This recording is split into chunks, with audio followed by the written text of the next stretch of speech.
આમોદમાં સલામત સવારી એસટી અમારીના ગંભીર બેદરકારી સામે આવી છે. ભલે એસટી તંત્ર મુસાફરોની સલામત સવારીની વાતો કરી મોટા સૂત્રો પોકારતી હોય, પરંતુ આમોદમાં એસટી બસમાં સલામત સવારી કરતા પહેલા જ મહિલાનો હાથ ફ્રેક્ચર થઈ ગયો હતો, જેથી એસટી તંત્રની ગંભીર બેદરકારી સામે લોકોમાં રોષ જોવા મળ્યો હતો.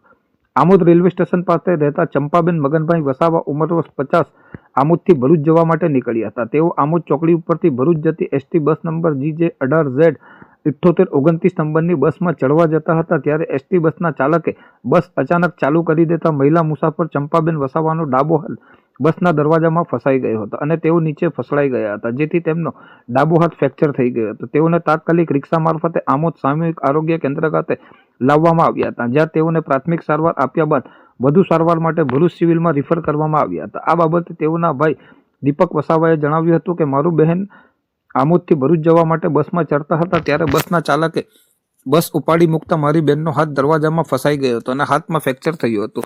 અમે મહેનત મજૂરી કરીને જીવન ગુજરાન ચલાવીએ છીએ, તેમ તેમણે મીડિયા સાથે વાત કરતા જણાવ્યું હતું.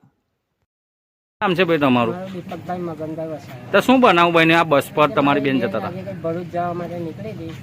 એની અંદર એવું હતું કે જવા નીકળીને આવીને બસની અંદર ચડવા જતા તે બસવાળાએ થોડીક ગલતીના કારણે આગળ જવા દીધી. તેની અંદર મારી બહેનનો હાથ ફસાઈ જતા તે નીચે પડી ગઈ, આખો હાથ ફ્રેક્ચર થઈ ગયો છે. એમને કઈ લઈ ગયા છે? એમને ભરૂચ લઈ ગયેલા છે, ભરૂચ સિવિલમાં લઈ ગયા 7 તો આના માટે તમે ફરિયાદ કરવાના છો? હા, કરીશું હવે એમને, કેમ કે અમારે મહેનત કરીને કરવાની છે સાહેબ.